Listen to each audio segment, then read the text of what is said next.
All right, hello and welcome to Chatfield College's Black History Month Roundtable discussion for 2021. My name is George Tenek. I am our student coordinator of student services. I'm joined by Amelia Nicely, the library manager. I'm also today happy to be joined by Ryan Norman, Tommy Lewis, and Marvin Smith. We're trying to get Marvin in here on the video and the chat, so hopefully we can get that sorted. Just some introductions. So Ryan Norman is currently a structural designer. He utilizes his mechanical inclination skill set to operate a virtual photography business. This business sets him aside from competitors because he also utilizes aerial photography within the models he creates.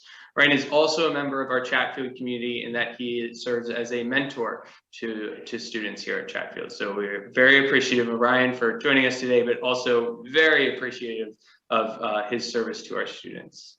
We're also joined by Marvin Smith, waiting for him. Marvin is been part of our Chatfield community since 2017. He's taught business classes here as well as some general education classes.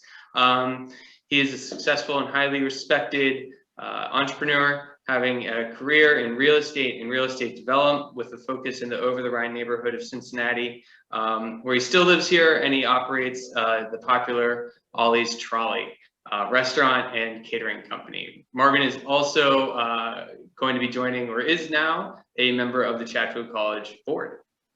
And lastly, but not leastly, we're joined by Tommy Smith. He is the president and CEO of Make It Plain Consulting, located here in Cincinnati, Ohio. It's a consulting firm focusing on diversity and inclusion in business. Tommy has served as a member of the U.S. Council on Race Relations and delivered diversity trainings throughout the United States, Europe, Canada, the Middle East, India, and Africa. Tommy holds degrees and certifications in African and European Studies from Tennessee State University, Egyptology and Deep Thought from the University of Chicago, International and Cross-Cultural Management from the University of Houston, Emotional Intelligence and Diversity from the UCLA Emotional Intelligence and Diversity Institute, and Coaching Across Cultures Executive Coaching from the University of Rome, Italy. Tommy is a world traveler. He also is a member of the Chatfield College Board, so part of our Chatfield community as well. So we're glad to be joined by these three gentlemen here today. And we had some other guests, but unfortunately, Dr. Lane, excuse me, was going to join us, but she's an obstetrician gynecologist, and well, babies don't have schedules. So she unfortunately had to back out at the last moment because, well, babies.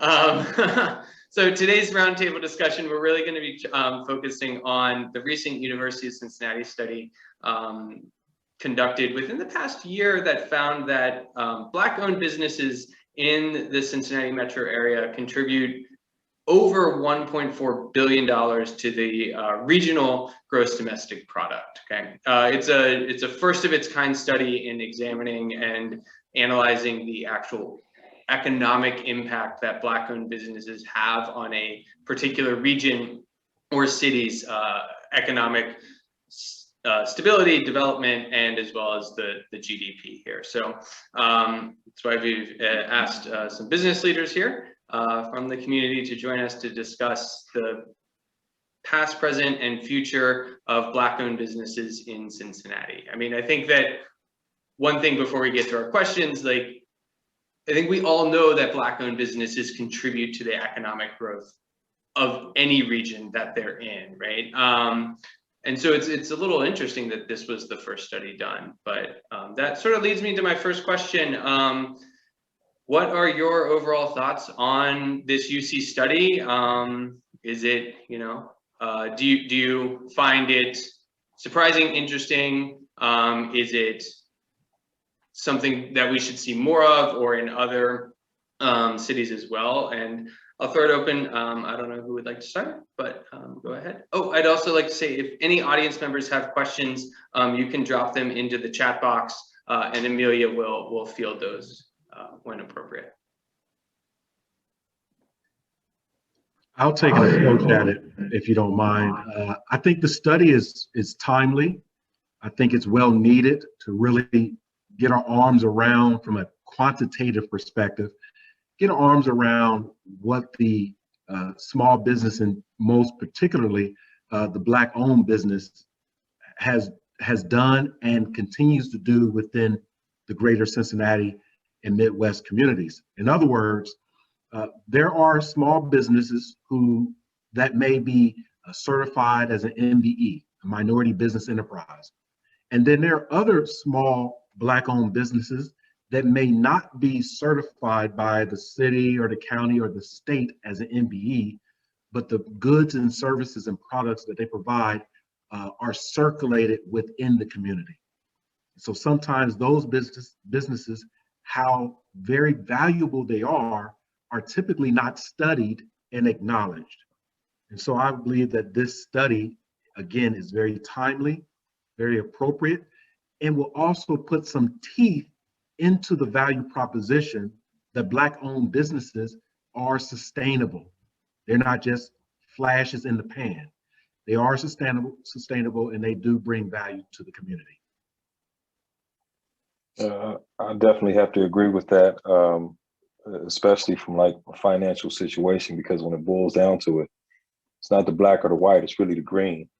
And to ignore a population that's, a group that's committing to bringing in a financial gain, it's almost, it's amazing to see, how much has been overlooked over a period of time. And, and it's almost like there's no credit there to where it can progress or grow or begin to evaluate the possibility of everyone working together and prosper more. Great, yeah. Do you feel that prior to this study that the contributions either economically and monetarily, like you were mentioning, Ryan, or sort of not peripheral, I want to say, but as you were mentioning, Tommy, the goods and services that circulate maybe from non-recognized minority business, I can't remember the exact terminology used, but do you think that has been ignored in the past, or is it just not been, like I was saying earlier, it's something we all maybe know but don't realize? Well, I can speak directly to that. I don't think it was intentionally ignored. I do think that because of the greater radar on businesses, the Black-owned business is a smaller blip on that radar, and oftentimes is simply missed rather than ignored. In fact, where I am in my business and building, which is in the Over the Rhine community, we have roughly 15 different Black-owned businesses in my building. Some range from photography to cosmetics to child enrichment programs. And they've been in business for 15, sometimes 20 years. But we've been in business for 27 years. But I will tell you that because of the word of mouth, their business has continued to grow. Now, they've been in business. Again, intentionally, have they been ignored? No, they're just a small business. And small is relative, so that small is relative. Small can be one person operation, having an annual revenue of $25,000, or small can be having 30 or 40 employees making $1 million annual revenue.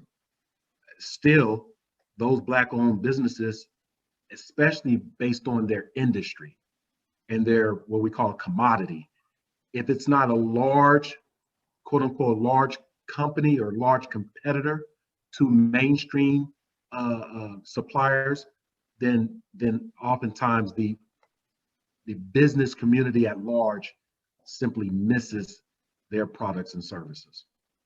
So again, I think the study really highlights the importance and the value that these companies do with regards to hiring, with regards to circulating these dollars within the communities that they do business in, as well as at the end of the day, building that economic and financial growth as Brother Ryan spoke about, right? That sustainable growth model. So those are my thoughts around that question. Again, I don't think that it's intentionally ignored, but oftentimes just missed. Yeah, I have to agree. I mean, that's definitely a strong point there, that a lot of the businesses, no matter how small or how large, they are being overlooked. I mean, from my point of view, from what I've experienced in my business, I don't know any other Black-owned business that's virtually scanning the interior of homes or real estate or properties, construction properties, and then offering CAD, which is computer automated drafting packages, doing floor plans, and also throwing in drone. Like, I'm a one-stop shop in most cases for developers or rental properties or whatnot. And I get overlooked because either I'm not on that radar enough, or B, people don't know that there are other businesses that exist that do the same thing. And the funny part is I think I put out a much better product, yet at a lower price, because I don't have the overhead. But because I'm a small Black business, I honestly feel like I'm overlooked because I haven't been on the market for 10, 15 years. And I get that people are used to going with what they're going with. And I can look at other people's quality and be like, hey, I can give you a better quality. Give me a chance. But I don't get that chance because I'm small, and it's possibly because I'm Black and because I'm not on the radar. So when they put out this UC study and I read this, I'm thinking like, wow, this lets people know, like, you're passing up an opportunity to grow, and skip over the portion of color. And it's crazy. It's like Mr. Lewis said, it's it's perfect timing. It was overdue that some sort of recognition be brought up about what's going on, or even in this case a selection process.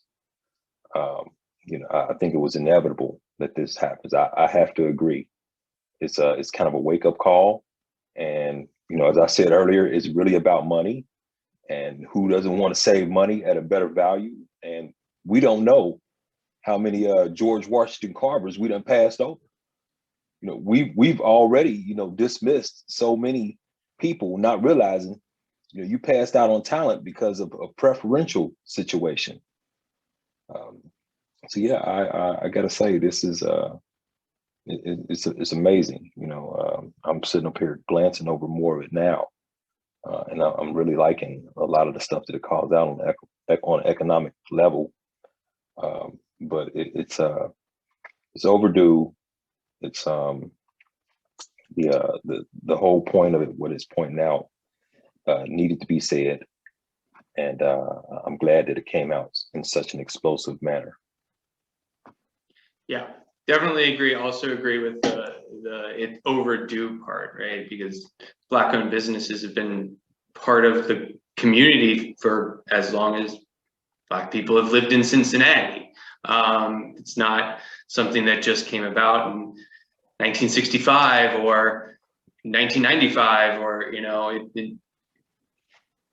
the fact that it's coming out in 2020, it speaks to how overdue it is. You both brought up some points that lead me to another question that I had is, to what extent should the city or other local organizations, either the African American Chamber of Commerce, but even outside of that, right? If businesses are being passed over because of, and we don't know because we can't read other people's minds, but because of preferential treatment or non-preferential treatment, maybe in this case, to what extent should the city, the Chamber of Commerce, the wider Chamber of Commerce, the African American Chamber of Commerce, or other local organizations that you know of, work to promote Black-owned businesses because they have been marginalized so much in history? So I wonder if you both could speak to that, Tommy, maybe from your expertise in diversity and inclusion, and Ryan, and your expertise in being an entrepreneur and owning your own business. Sure, I can speak to that. First, the African American Chamber of Commerce, the Cincinnati USA Regional Chamber, the City of Cincinnati and Hamilton County, all of these entities, they're doing good work with regards to promoting Black companies. Unfortunately, they're not the buyers of the goods and services. And so the decision makers within the small, medium range, and larger companies, I would suggest that they really look at their supplier diversity and economic inclusion strategies. So in other words, if they're looking to develop a potential land or property, and they're looking for that overview, they're looking for the photography to be able to design that building, maybe even sell it to an owner. And they've historically gone to their 1, 2, or 3 options.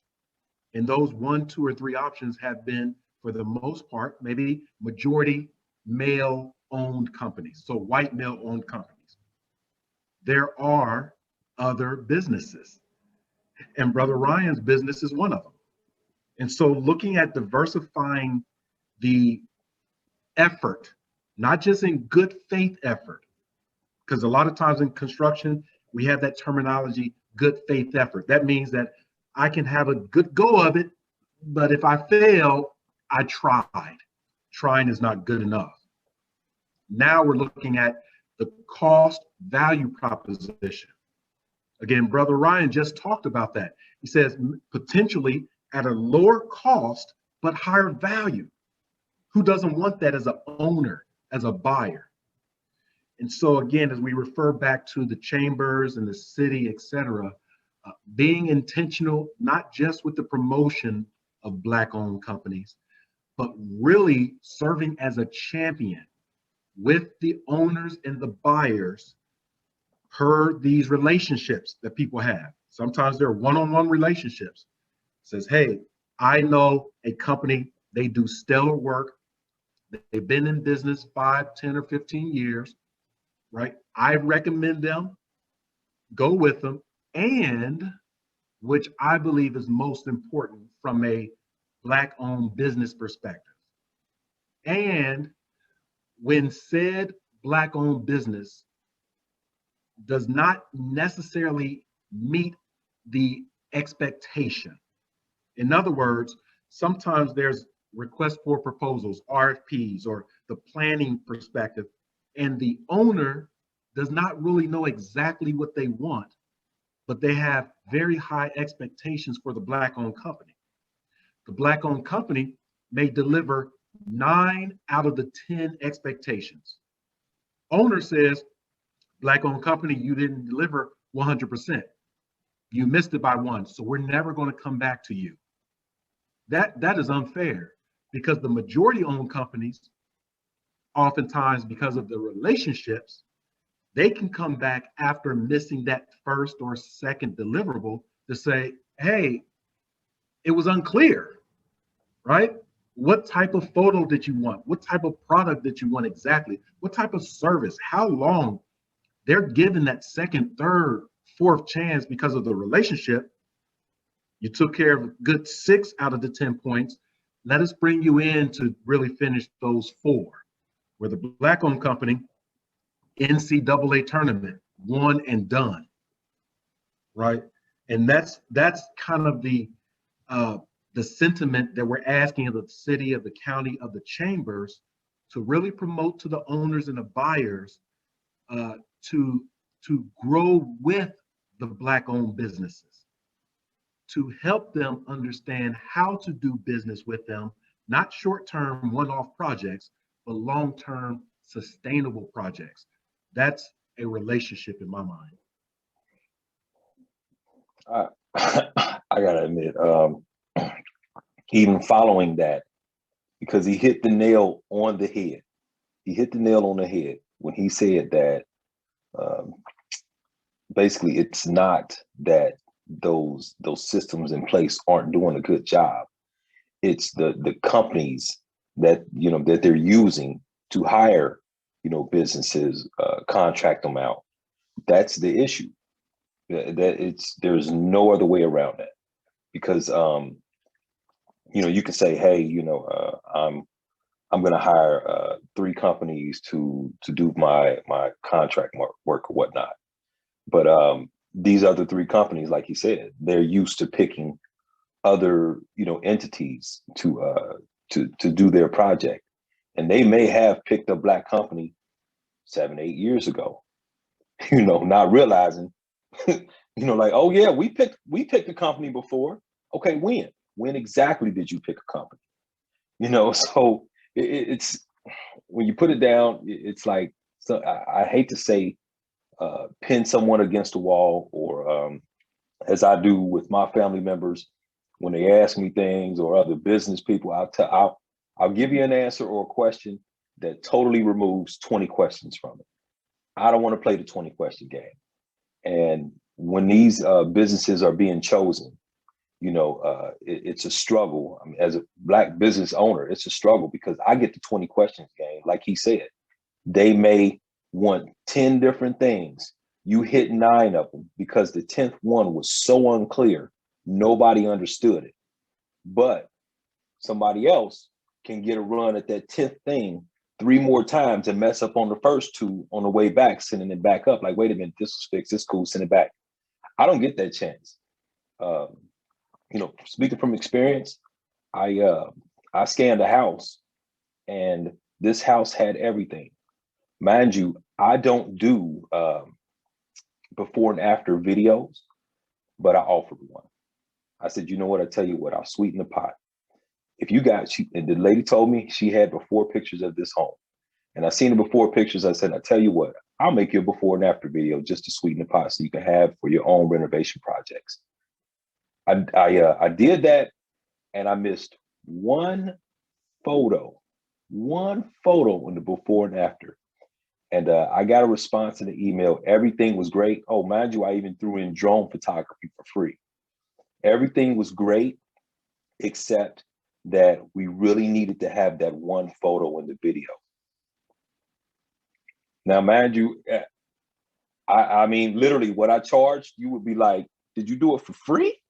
I mean, absolutely amazing. I am very affordable. So I'm like, even the drone photography, which is a lot, because if you're in a different area, I have to make sure that I'm certified to fly in that area. And if I'm too close to any area, say like an airport, then I have to call the tower and let them know, blase, all that.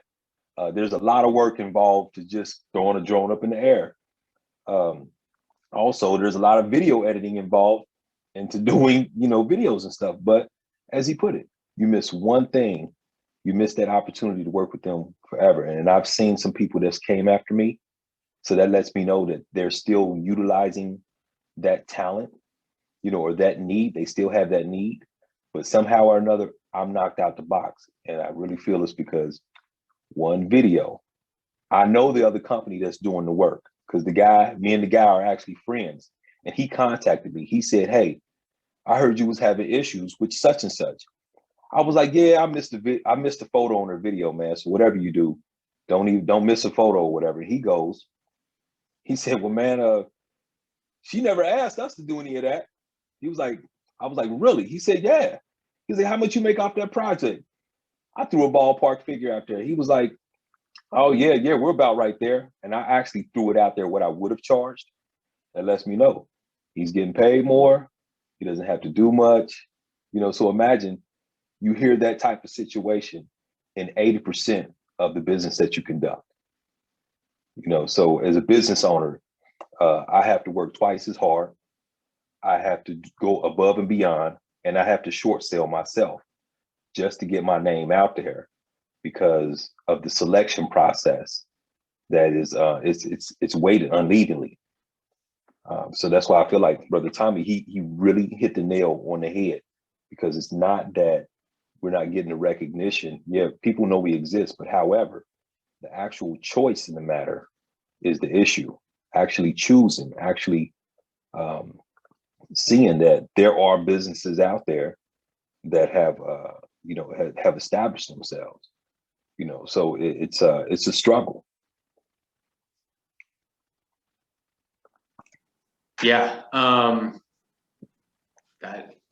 I've lost for words on that, and it does lead to another question of, I mean, this idea of most of the buyers or larger companies that might contract out work are predominantly, not just in this area, but throughout the country, owned by white men. So that, given that might be one barrier to, like Tommy mentioned, doing the good faith search for Black or women owned or other racially minority owned businesses, just saying like, well, we looked, but they bid, and these guys, this company, they bid a lot lower, but ignoring the fact that the company that won the bid happens to be playing golf with the contractor every Saturday afternoon, and we can't ignore that. So given that that's a barrier, and then like Ryan was saying, this idea of having to work twice as hard and go above and beyond and short sell and really try to work, I mean, harder and more, but present it in a bigger way or offer these discounts as a barrier. What other barriers, both maybe historically, if you could speak to that, or presently still exist for Black or other minority-owned businesses? Because we'll talk about other racial minority businesses here in a minute. So doesn't always, we don't have to just focus on the Black-owned businesses. I honestly feel like once people, not everyone, but once significant amount of people stop looking at it as, oh, I spend with the Black community, give me a cookie, and actually, do it because there's, something to gain from it. I think we see more out of the situation, because it's like it's a whodunit first game. We were the first ones to do this with this Black company. Oh, we this and this and that. And nobody's in the Black community is looking for the handout. We're just looking for business. So I think once the whole I guess badge of honor has disappeared and it actually becomes business, for most sense, I think a lot of things would probably escalate in a more consistent, better nature. Again, I think that Ryan Norman is spot on. I would add that there are a number of myths within the or toward the Black business owner or Black owned business. But 3 myths that I think needs to be debunked in order to, one, create better relationships between the owners, buyers, and the communities, and the Black owned businesses. So one myth is that the Black owned businesses have no integrity. In other words, Black owned businesses will cheat you for money. They'll cheat you for business. They will cheat you, period. That's a myth. Black owned businesses, they understand the quote unquote, the grind. They understand the grind. They understand that if there is a mistake that they make, it can be the end of the grind, end of the business, end of the relationship. And not just for that project, it can be the end, especially in small towns like Cincinnati, where people know each other across the different sides of the city. The other myth is that every Black-owned business or business owner only has dollar signs in their eyes. That's a myth that needs to be debunked. I would say that most, if not all, business owners first have a passion to provide their service or product. They do. The entrepreneurial or the entrepreneur and entrepreneurial spirit, it's not for the faint at heart at all. You have to be a special person to be out here on this grind with countless doors being shut. As those business doors are constantly being shut on you, you have life bills and responsibilities to take care of. Sure, there needs to be some resources and some income and revenue to care for those, keeping the lights on, the heat on, paying the mortgage or the rent, paying to have the equipment to provide the service or the product. That's part of business. But that's not on the eyeballs of these owners. It's really that passion, that interest, that commitment to service. That's historic, meaning Black-owned businesses historically have been service-driven businesses. Yesteryear, today, and I will say even tomorrow. The third myth of the three that I'm mentioning is that Black-owned businesses and or those who manage Black-owned businesses are not business people. That's a myth. The Black-owned business professional, and that's what they are, professionals, they are multi-talented and multi-skilled. They are the accountant, the sales rep, the CEO, the COO, they're the line worker. They're everything in the business until they've grown to a place of capacity where they've been able to hire someone to take care of the administrative responsibilities. Because for the last 5 years, that business owner has been the administrator, literally answering the phone, turning, calling their own name out to the boss. That person who is them says, I'm here, come in with a different tone and voice. Yeah, thank you for calling. You sound like the secretary. Well, you know, I am them. I'm all of them. Then we get to capacity, we have another person, then we have some another person in sales, etc. And then we may be able to outsource our back office financial systems, getting an accountant and things like that. All along, that is business. It's the same things that Mr. Proctor and Mr. Gamble thought about when they were combining a wax and soap, right? Or candle wax and pig fat. Two different businesses.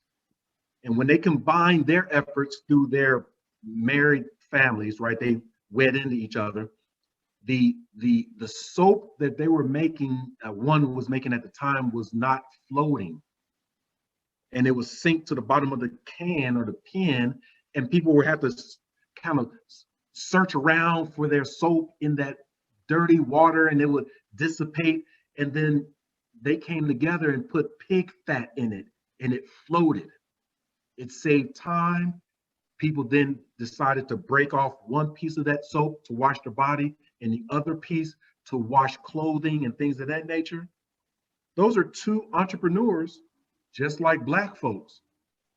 Same difference. So apologies for the long explanation, but we have to debunk these myths, not only from the white community or a person of color community, but also within the Black community. Sometimes people in the Black community have the same myths about Black-owned companies, right? And so my ask is that we start to move away from those myths, get to some facts, see the product, see the service, see the deliverable and the outcome, and then return back to Brother Norman's company or Mr. Smith's company and say, this is good stuff, and I'll spread the good word. Those are my thoughts. Yeah, those three myths, powerful. Thank you. And again, steeped in racial stereotypes and that have persisted in this country for 600 years or 400 years or more, right? And we're still seeing that, unfortunately, today.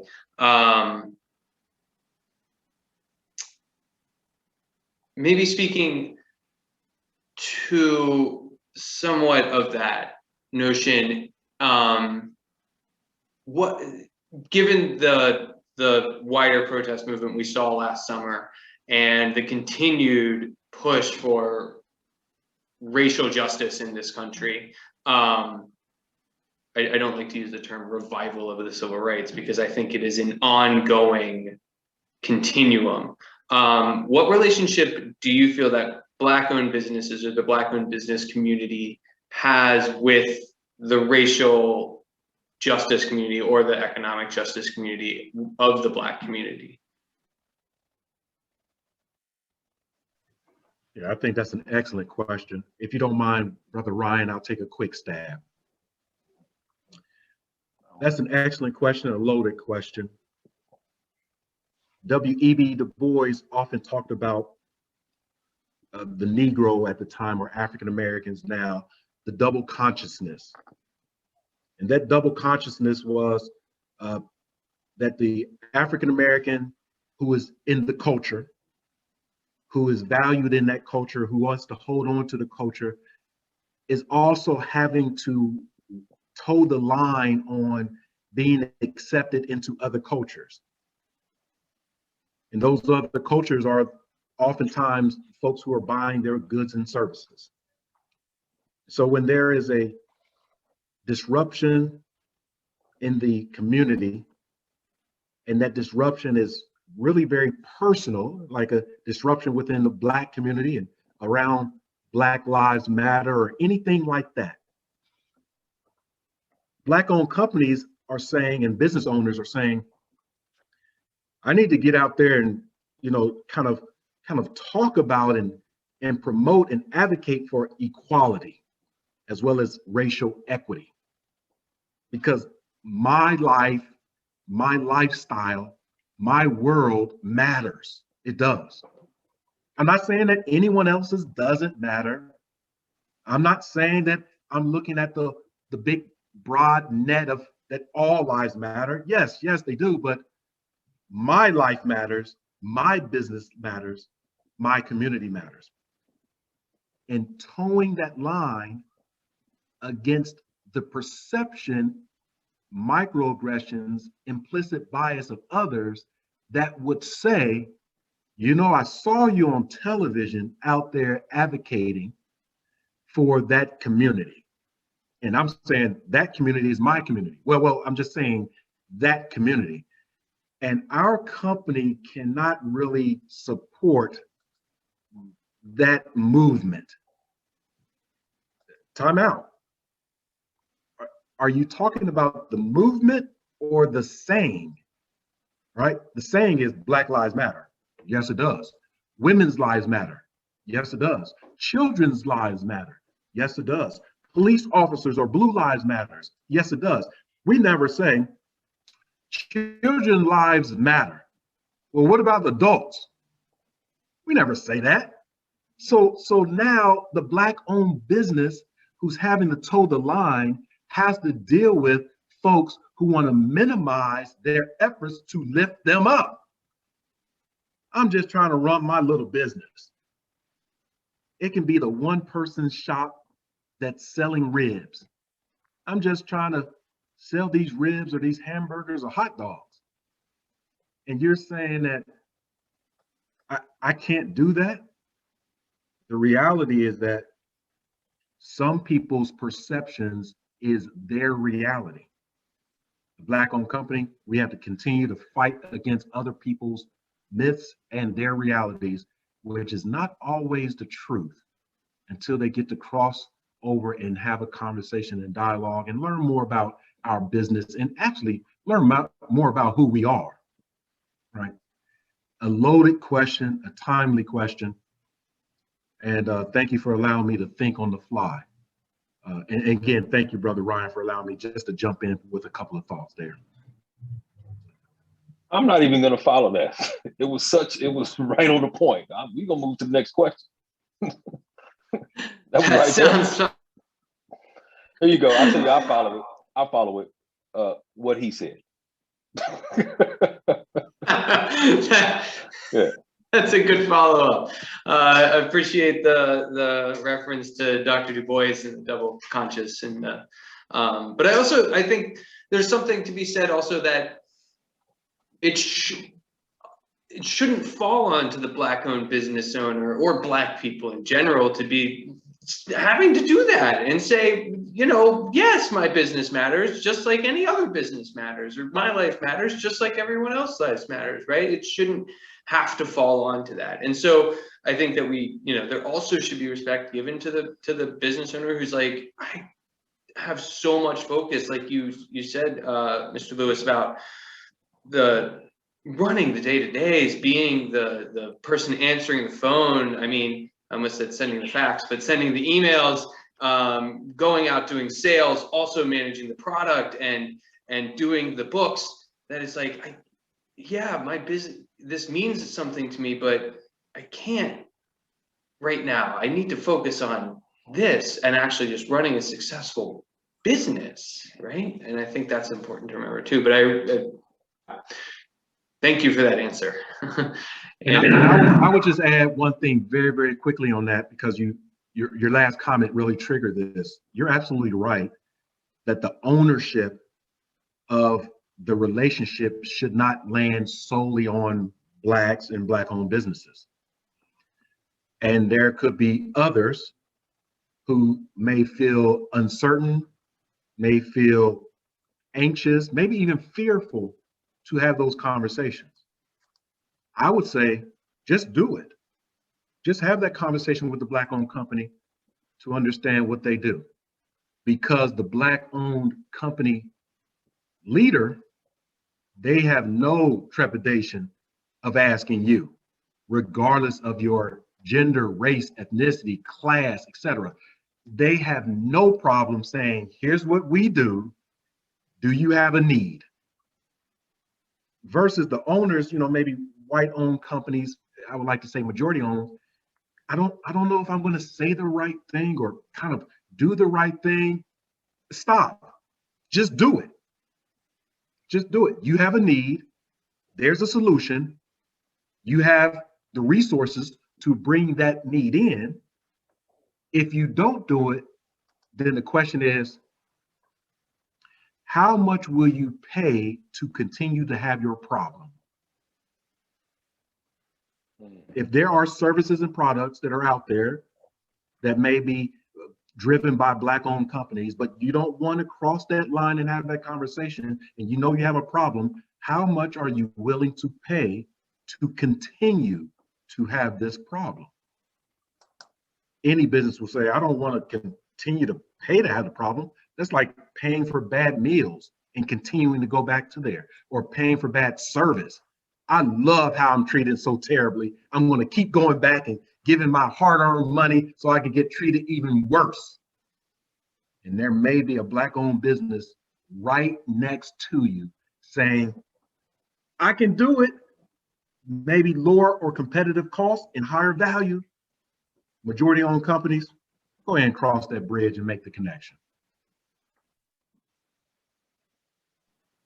Yeah, and yeah, that is an excellent point. And I think that it says a lot more about that majority-owned company as to where their values are if they're rejecting a company solely because of an owner's belief. Which then, like you said, in a small town, word travels fast. We've got just under 5 minutes or 5 minutes left here. We can go over, of course, because this is some great conversation. But Brian, I'll direct this one to you, but Tommy, you can, of course, jump in. What do you feel is the future of Black-owned businesses in Cincinnati? Not particularly, don't ignore that I said that, please. In Cincinnati, as it relates to beyond just this little UC study. I guess what I'm trying to get at is as we see Cincinnati moving in, I would say, some positive development areas, but there's strife that is starting to now come to the surface and make international news. If you read the BBC, the Elm and Liberty Project was on there the other day. And developments, I think, down here in OTR, but then in Madisonville, and I'm less familiar with the West Side, but I'm sure there's some out there. But what is the future of Black-owned businesses continuing to stay rooted in the communities which have historically been Black communities in Cincinnati? I kind of feel like that's you got this side and that side type of a question, because on one end you have to where amongst the Black community is that we don't spend with ourselves. So that has a lot to do with the consistency or the growth of a Black business within a Black community. One Black man might own a gas station across the street from a conglomerate or a corporate gas station. Let's just say Speedway, and this guy's going in there for a bag of chips. The chips cost the same on both sides of the street, but he'll go to Speedway, he'll cross the street, cross the highway, cross the traffic on foot to get the same bag of chips, when in his own neighborhood they sell those same chips. So it's one thing is I think the progression of ourselves is that not just spending with our own, but why are we going out of our way to make it difficult for ourselves? So that's one situation as far as like us growing, period. Like, because it's got to start from home. It's got to start from within. It can't just always be an outside source funding us, in a Black community. From another situation is that like to really see any type of growth, my opinion only, venturing outside of spending within ourselves. I see a lot of a possibility to where this study, the UC study, bringing everything to light, it puts a glimmer, a shine on what's going on. But I think the real growth is going to come from what we do with that information that we know. We can get all the information about how to make a cup all day long, but until we actually pick up all of these ingredients that we now have the ingredients of recognition. We now have the ingredient of, we know what the issue is. We now have a picture painted for us, but we must actually do. So we can talk about it all we want, but the bottom line is what and when are we going to do? And I believe that will actually incite growth. It will move things forward. To have a meeting for a meeting, you got to stop having meetings for meetings. I would say ditto. I completely agree. Yeah, that was, again, spot on. That was it. I'll just briefly add one piece from my perspective around growth. I am optimistically skeptical, to be honest. I'm optimistic because I know that business development, business growth, it's in the fiber of the African American community. It is. It's what we do as far as independence, self-sustainability, all that good stuff. It's in the fiber because of historically, we may not have had our fair shake at access and opportunity. So we had to do with what we had. Unfortunately, at least in this city, maybe in other cities, there's some decision makers and decisions made outside of the community that directly impact the community. So from the transition of buildings and property ownership, we can transition that from folks and say, we will remove an entire community and place what we want there. Not really knowing or caring if it has anything to do with the community. Now, we'll give some good lip service around, we're going to hire some folks, we're going to have some diversity spend, we have 10% spend on the entire project, et cetera, and we'll sustain that. But we know that the project, and every project has a sunset. It always concludes. It's not indefinite. So after those 4 years or 6 years, the project is over, and so is the commitment to that community, the Black community in particular. So now that Black community of residents and business owners have to find another place to do their work, at least to set anchor, right? We can have nomad companies, and that's not good because people say, are you here? Are you there? You know, you're kind of inconsistent. Where are you? What do you do? We need that anchor. And when decisions are made that disrupt that chain between the boat and the anchor, it's a problem. It's a problem. And so what we're talking about today, and what I'm learning, and I'm inspired by Mr. Norman's comments and insights, and actually his business and business model, is what is that chain? What is that connection between the Black-owned business in the Black community, the Black-owned business and the majority community, the majority community and businesses to the Black community? What's that chain? And I think that part of this communication and other communications and sessions is not the meat, just the meat. I applaud that completely, but the action of being the strongest link in the chain of connectivity. Well put. Yes, thank you. Wow. Yeah, very much appreciate what Mr. Norman is talking about with the idea almost of economic Black nationalism, and Malcolm X's idea of spend your money with your people, because we need to build it up, and then we can spend our money elsewhere. But right now we need to focus on here and now. And this idea, Mr. Lewis, of the chain and the anchor, I mean, that, yeah, it's a beautiful metaphor. Thank you. We're about 5 minutes over. I would open it up to any final thoughts from either of you. I don't know who wants to start. Again, unfortunately, we couldn't get Marvin in here, but you know, we'll try and maybe record some of him separately answering some of these questions and maybe stitch them all together. I'm not a video editor. Maybe. I'll take care of you. We'll have to get, yeah, I was gonna say, wasn't gonna ask, but.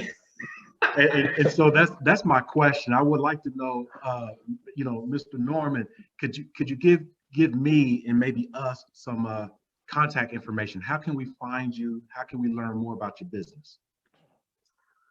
Well, as you mentioned earlier, we will tell you everything you want to know. You are so right. So I can be reached by phone as anybody. I'm gonna be honest with you, the way spam is going, I do not answer the phone anymore. I wait for a voicemail or I check emails, unfortunately. So that has taken a low stab, but I've had enough of trying to figure out whether one of my cars are going out of warranty. So I don't know if it is. Just leave me the account number on the voicemail. But I run verticalpics.com, and you know, so what I do is I actually started off with drone photography, but I ended up getting into like scanning virtual properties from the inside out, such as like a Google Earth for your home. I map out homes from the inside out. This technology can be used for multiple platforms, as I mentioned earlier, for construction purposes, exit interviews for when a project is completed, or who wants to go back and forth to a site and measure a rafter to the ceiling or doorway because they forgot. this project, my technology utilizes all of that. It saves time. It saves money on the designing portion because it can all contrast and relate to what they call AutoCAD formats. I have realtors that use this because of COVID, which keeps a lot of people out of a home that people just want to go in and look. I've got insurance. People keep my scans for insurance purposes. If you have any type of unfortunate event, you don't have to say, hey, I had a Van Gogh. You can look up my model and see if they had a Van Gogh on the wall. So, it's a lot of things that it could be utilized for, even for rental properties, the condition that your stuff was left in, those type of things. I also do the drone photography because it's not always on the inside of property. Some people want a picture of their property from the outside, from beginning to end development. And a lot of that stuff started because I was shooting small scenes for just as charity, just trying to help out other people who were trying to make movies. So they would want a car chase scene, or something like that. And just to help out anyway, but I didn't require money for that. Just put me in the mix, just mention my name. So I do a lot of those things behind the scene or whatnot for my company with the structure purposes. So, in a nutshell, as far as video and property is concerned, I'm pretty much trying to I guess, get in where I fit in, so to speak, and show people that I am available to do the same thing that others are. And if not, of course, I'm always say better. It's a business. But I am very affordable because I don't have the same amount of overhead that other companies would pass on. So whereas it seems like I'm cutting heads off at the price, I'm able to charge less, and I'm able to do more for my client. I'm able to go above and beyond and say, hey, you know what? I'll take a stab at this for you. This isn't normally what we do, but I'll make time to see about getting it done for you. So, I can be reached at, you can try, just text me, 513-916-1800.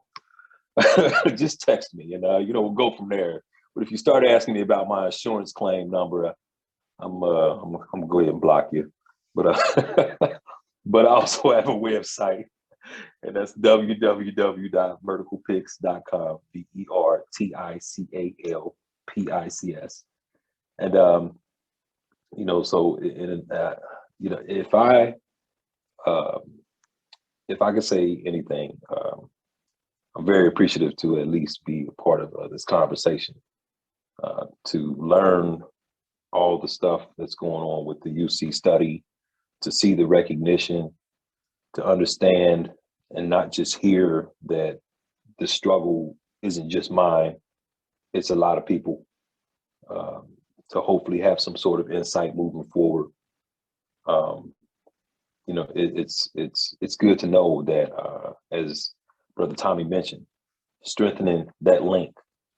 It's good to know that, all the struggle that I'm having, just hold on a little bit longer. So I definitely see, I wouldn't say profitable future as far as finances is concerned, but profitable as far as knowledge is concerned.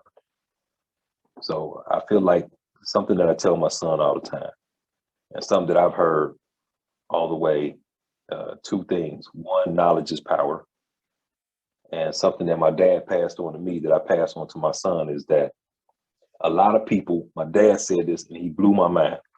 He said, a lot of people obtain, but not everybody can maintain. So that's about how I go.